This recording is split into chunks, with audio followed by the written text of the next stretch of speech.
शहदादकोट खां रिपोर्ट कर रहियो आहे गुलज़ार अहमद चांडियो। शहदादकोट में वापारी ज़ाहिद सीलरो जे घर में चोरी ऐं वधंदड़ बदअमनी ख़िलाफ़ सीलरा नौजवान इत्तेहाद ऐं सिविल सोसाइटी जे सॾ ते मुख़्तलिफ़ सियासी समाजी तंज़ीमुनि पारां एहतिजाजी मुज़ाहिरो धरणो नारेबाज़ी। शहदादकोट में सीलरा नौजवान इत्तेहाद ऐं सिविल सोसाइटी जे सॾ ते मुख़्तलिफ़ सियासी समाजी तंज़ीमुनि पारां शहर में वधंदड़ बदअमनी ऐं मुर्गीअ जे वापारी ज़ाहिद सीलरो जे घर मां छत भञी चोरी वारे अमल ख़िलाफ़ ज़ुल्फ़कार सीलरो, मुबदार मीरजत, आसिफ मक्सी, ज़ाहिद सीलरो, शबीर मक्सी, इब्राहिम सीलरो, यामीन सीलरो, मोतबर चांडियो, इरफान सीलरो, अनवर मुगल, मोहसन मीरजत, रिज़वान सीलरो ऐं ॿियनि जी अॻुवाणी में हथनि में प्ले कार्ड खणी शहर जो कोटू मोटू चौक ते एहतिजाजी मुज़ाहिरो करे धरणो हणी सख़्तु नारेबाज़ी कई। उन मौक़े ते अॻुवाणी चयो त कुझु ॾींहं अॻु शहर जे बी सेक्शन थाणे जे हद बाकाणी पाड़े मां मुर्गीअ जे वापारी ज़ाहिद सीलरो जे घर जी छित भञी चोर 10 तोला सोन, 9.5 लख रुपया रोक रक़म चोरी करे विया, जॾहिं त पुलिस जवाबदारनि मां हिकु जवाबदार वकार जमाली खे गिरफ़्तार कयो आहे, जंहिं डीएसपी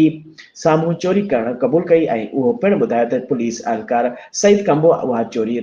रिकवर कई ऐं हिकु मुख्य जवाबदार खे गिरफ़्तार न कयो पियो वञे ऐं चोरनि खां रिकवर थियल चोरी थियल पैसा ऐं ॿियो सामान ज़ाहिद सीलरो खे रिकवर नथो कयो वञे। हुन मुताबिक़ त मुर्गी जे वापारी ज़ाहिद सीलरो जे घर मां थियल चोरी रिकवर करे शहर में बदअमनी ते साबितो हाणे अमन माल बहाल कराए वञे। ॿी सूरत में हुननि एहतिजाज जो दाइरो वधाइण जो पिणु चितारियो आहे।